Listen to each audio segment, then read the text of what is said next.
So in this video, we're going to continue on with our discussion of the rigid body model and how it affects the way we think about dynamics and how forces interact with um, actual objects with spatial extent, our rigid bodies.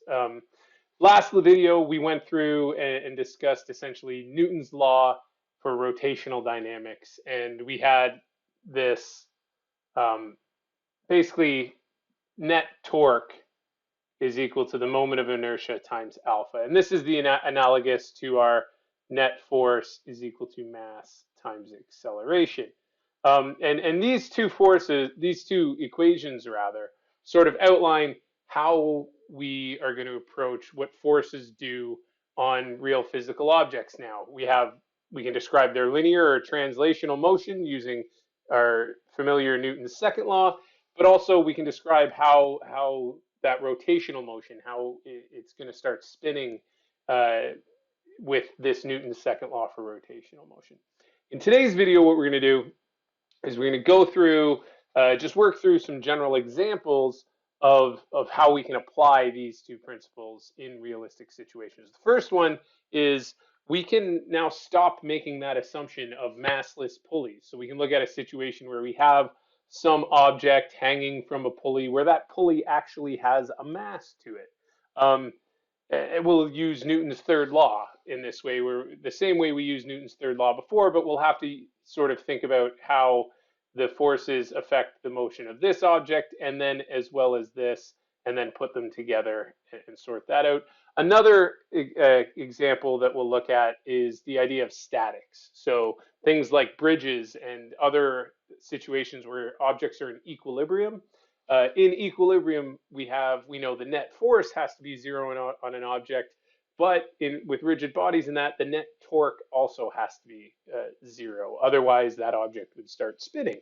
So that's what we're going to look at today, and we're going to start with the example of a pulley that actually has mass.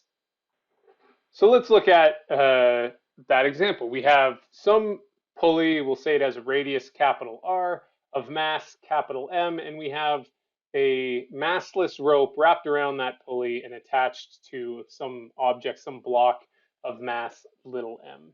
The question is, how fast does this object accelerate downwards? How fast is it going to go? You can imagine a question, it's 1 meter off the ground. How long does it take to hit the ground, say? And to do that, we would need to sort out what the acceleration of that object is. Well, we're going to approach this the same way we approached dynamics problems with multiple objects previously. We're going to do our identify all the forces, draw our free body diagrams, apply Newton's second law sort of thing. But we're just going to be doing it to different objects that we're going to consider rigid bodies. So if we start, let's look at the pulley, okay? Now what forces are acting on this pulley? Well, it's presumably attached to the wall through some axle at its center. So it's got a force from that axle that's sort of holding it up. It's got the tension force from the rope that's attached to the edge of it, and it's also got the force of gravity, right? So essentially two things are touching it, this rope, the pulley, the axle rather at the center that's connected to the wall or whatever it's hanging from, and the force of gravity. So if we draw a free body diagram, we are going to want to do that with the actual rigid body. We're going to need the shape. We don't want to use a particle like we've been doing before. And in that case, where are these forces applied? Well, the axle is touching at the center, so it's got some force upwards, the force of the axle, that's holding it in place and preventing it from falling. Gravity, we think about as being applied at its center of mass, which in this case is the center of that object. So it's got the force of gravity straight down, capital M times G. And then this tension force is applied where that rope is sort of in contact with that object. So it's going to be attached there and pulling down with some force of tension. So we can look at all those things. That's our free body diagram.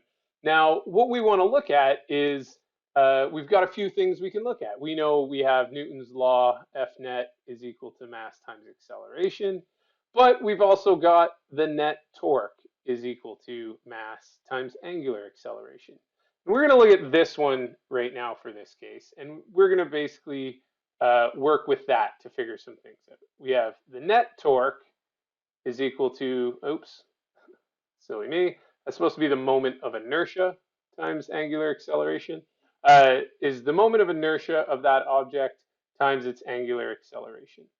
Now, there is a torque that we should consider from each one of these forces. So that net torque is going to be the torque due to the force on the axle, plus the torque due to the force of gravity, sub g, and the torque due to tension. Those are all the torques that are exerted on this object.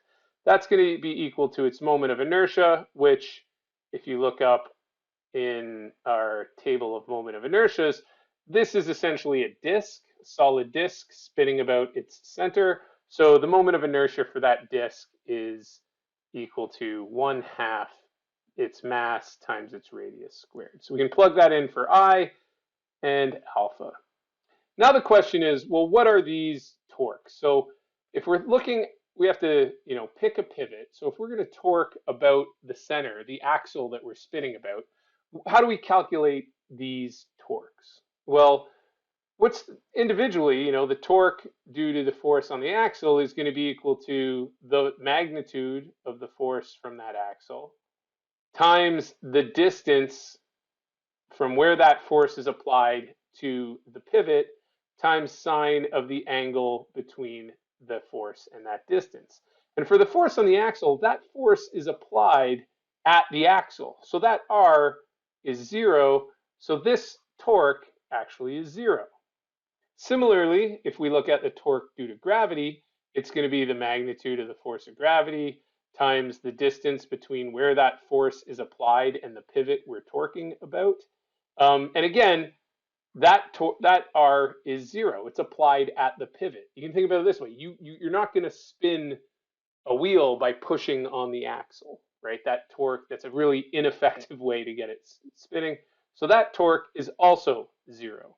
So the one we're left with is the torque due to the force of tension. And that's going to be the magnitude of that force of tension times the radius, or sorry, not the radius, the distance between where that tension's applied and the pivot times sine phi, the angle between them. And if we look at that, the distance between where that tension's applied and that pivot is actually the radius of that sphere. So this is going to be, the magnitude of the tension is just going to be tension. The magnitude of that distance is going to be the radius of the pulley, and they actually meet at a 90-degree angle. So sine 90 is just 1. So the torque due to the tension has a magnitude of the magnitude of the tension times the radius. So we've plugging that in here, we have tension times the radius is going to be equal to this moment of inertia, 1/2 mr squared times alpha, right? And that is an equation we've just derived, we've created for this situation. It describes the pulley, but we have the issue of not knowing the tension. We don't know the magnitude of the tension that's being applied or the angular acceleration. So we're kind of stuck with that. So we have to look at something else to help us solve for unknowns. And in this case, we're going to look at the other object, the block. If we look at this block, same idea. What forces are acting on it? Well, it's got a rope attached to it, so it's that tension, and it's got the force of gravity because presumably we're on Earth.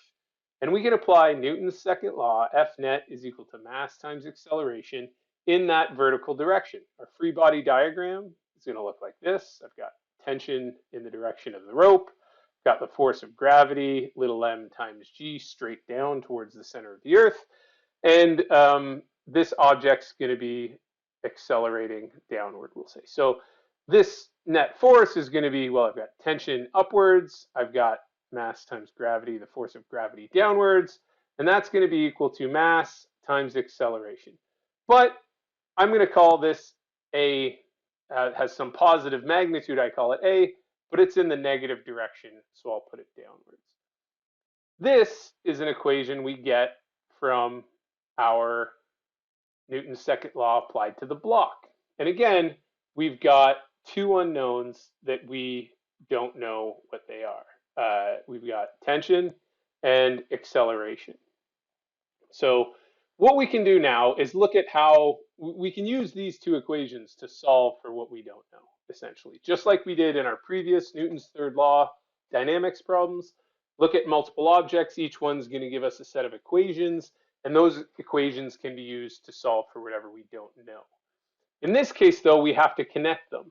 And the way we can connect them is Newton's third law tells us the magnitude of the tension in this rope are equal. You know, we have one rope down there, so the tensions are the same. It's kind of obvious we were calling them t's for that reason. We were using the same variable for both. But the other one is that the acceleration, the magnitude of how fast this object accelerates, that block, has to be equal to the same tangential acceleration of the rim here. If that rope on the pulley is not slipping around the pulley and just spinning with it, that tangential acceleration of the rim has to be the same as that linear acceleration of that mass. And we know that tangential acceleration is equal to the radius of that object times its angular acceleration. So we have this sort of equation of constraint, we'll call it, that connects this acceleration with this angular acceleration. And that's our third, that equation of a constraint gives us our third equation that helps us connect these two and solve for that. And the rest of this problem essentially boils down to algebra, right? If I take this equation here and just solve for tension, I get my tension is equal to 1/2 the mass of the pulley times the radius. I've canceled the squared because I just divided by that, times alpha. If I do the same thing with this equation, I get my tension is equal to mg minus mass times that acceleration. And if I make a substitution here for r alpha, this can be rewritten as mg minus m capital R times alpha. Now, since these tensions are the same, if I set them equal to each other, because they're the same, I can just keep solving for this. I get 1/2 m r alpha is equal to little m times g minus m r alpha. And now I can solve for that alpha, right? What I end up with is 1/2 m r plus little m times r.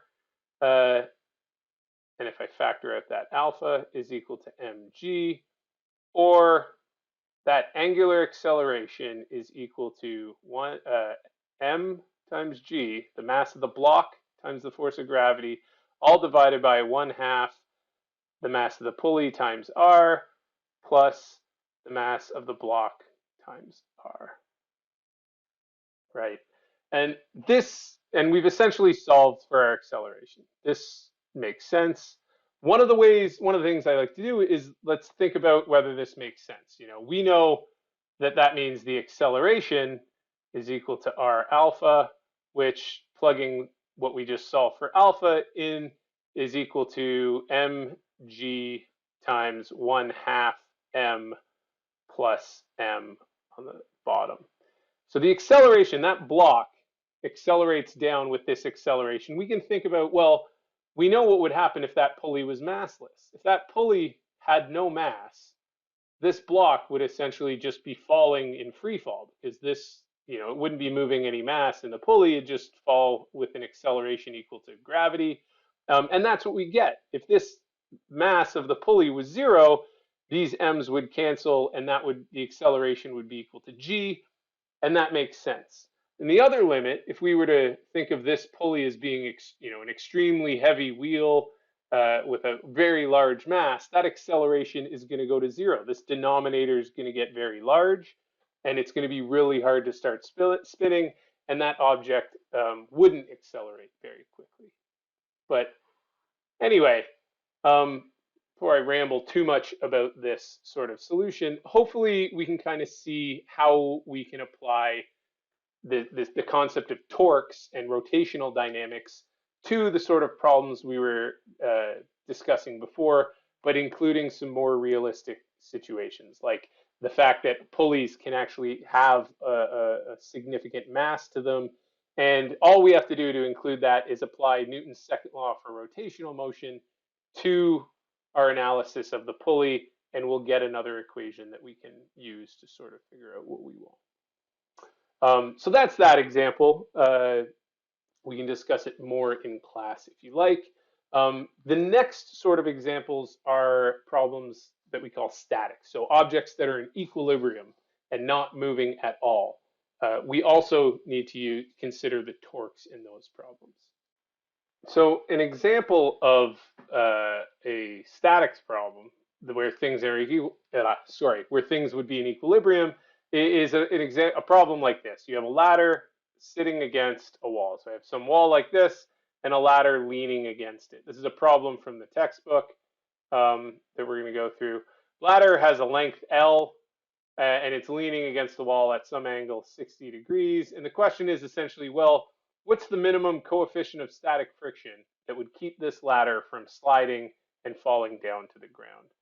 And again, this is essentially a problem where we have some object, a rigid body with spatial extent, that is in equilibrium. So we know that the net torque is equal to 0 and the net force is equal to 0, right? So again, very similar approach to thinking about this problem as all our dynamics problem. We need to think about identifying the forces, drawing our free body diagrams, and sorting out using Newton's second law. F net and equals mass times acceleration, and the net torque equals mass times acceleration, and solving for what we don't know. So in this case, well, what forces do we have acting on this object? Well, it's touching the surface of the floor.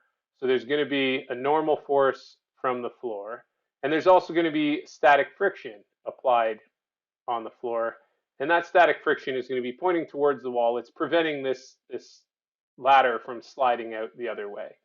It's also touching the wall over here, so it's got a normal force from the wall pushing off the wall. And we can think about a friction here, but it says in the problem that the wall is frictionless, so we're going to ignore the friction along the wall. And then finally, there's the force of gravity.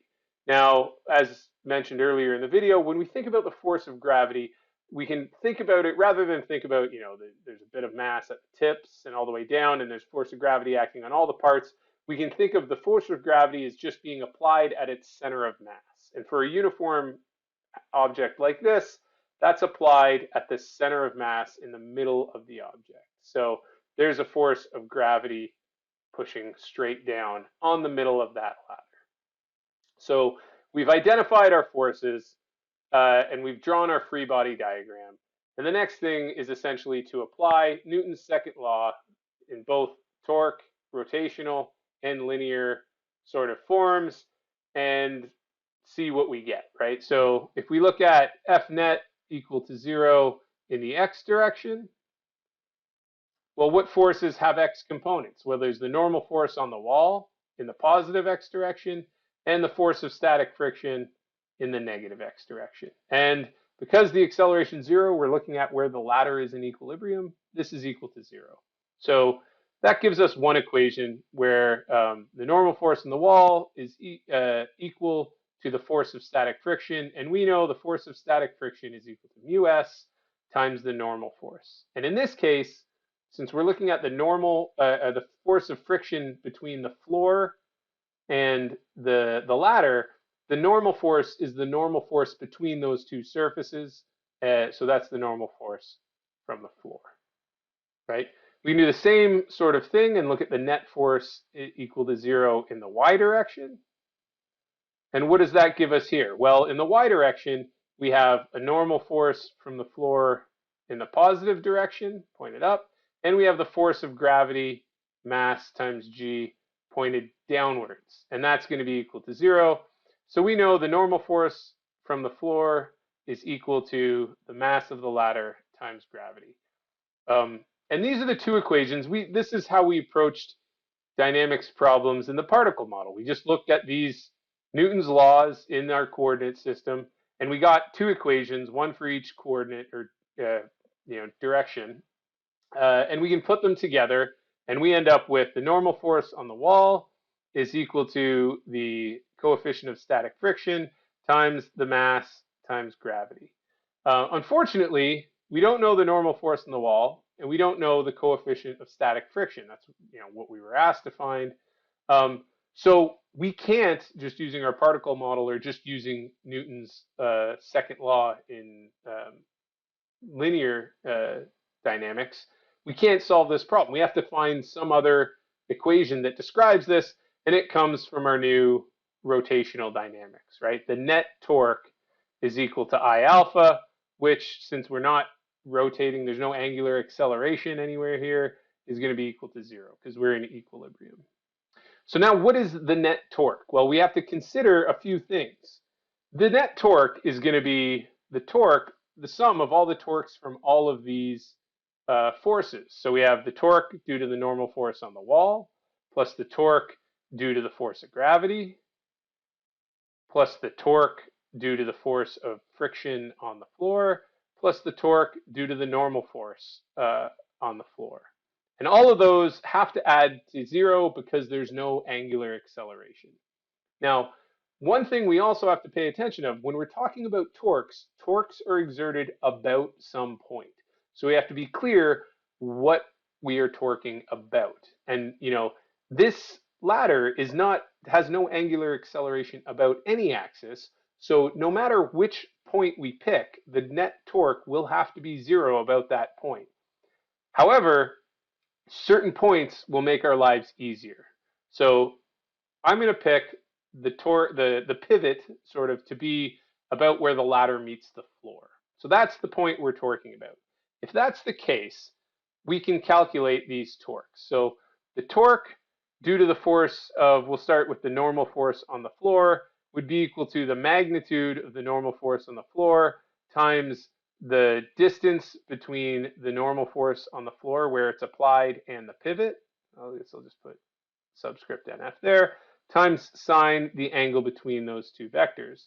In this case, the normal force on the floor is applied at that pivot, so this R is equal to 0, that torque equals 0, which is why I like picking this as my pivot, because the same thing happens if I look at the torque due to static friction. It's going to be equal to 0 as well, because static friction is applied at that pivot. So they both equal 0 because the distance between where the force is applied and the pivot is 0. So both of these terms end up being 0 in this equation.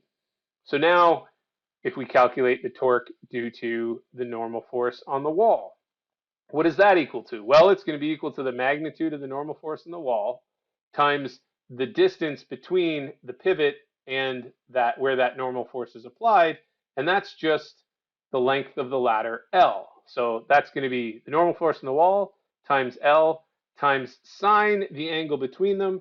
So if I look, there's two ways I can do this. I like to take this angle phi, which is 60 degrees, and say that this is sine of 60 degrees, and acknowledge that this is trying to, if I think of this force and how it would be trying to spin the object around the pivot, it's going to try and rotate it clockwise. So that's going to be a negative torque. So the torque due to the force in the wall is going to be negative normal force from the wall times the length of the ladder times sine of that 60 degrees, right? What about the torque due to gravity?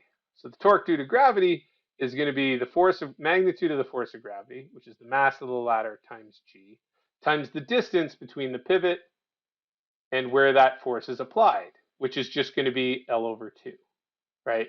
So this is going to be times L over 2, and it's going to be sine the angle between them. So that angle is 30 degrees. You can just see from the right angle triangle drawn here that angle would be 30 degrees. So it's going to be sine 30. And this whole thing is going to be positive because that force would be trying to rotate it counterclockwise around this pivot, right? So this ends up being, I substitute that into my Newton's second law, mg L over 2 sine 30 degrees. And all of that is equal to 0. So we can put this together and solve for the normal force on the wall. It turns out it's going to be equal to mg, the L's would cancel, so it's just mg over 2 sine of 30 degrees over sine 60 degrees, right? Bring it to the other side, divide the L's, et cetera, et cetera. And we've just figured out what the normal force on the wall is using Newton's second law for rotational dynamics. We've created that equation. We can plug it back into here. And now we have mg over 2 sine 30 degrees over sine 60 degrees is equal to mu s times mg. We can cancel the mg's from both sides, and we get that coefficient of static friction would be 1/2 sine 30 degrees over sine 60 degrees. And if we plug that into our calculator, we end up with 0.288. Sorry, 289, if I'm rounding properly. But again, we're approaching these problems with the same concept we've had for the last few weeks. We just also have to include our idea of torques and Newton's second law for rotational dynamics when we're considering rigid bodies, because it's possible for them to translate and move, change their actual location as well as rotate. And hopefully this straightens out or gives us an idea of how to do that. If you have questions about this, by all means, email me, reach out to me. We'll help you get through them. We'll work on it more in our synchronous sessions. And hopefully in a bit of time, we'll get really comfortable with this and how to use it.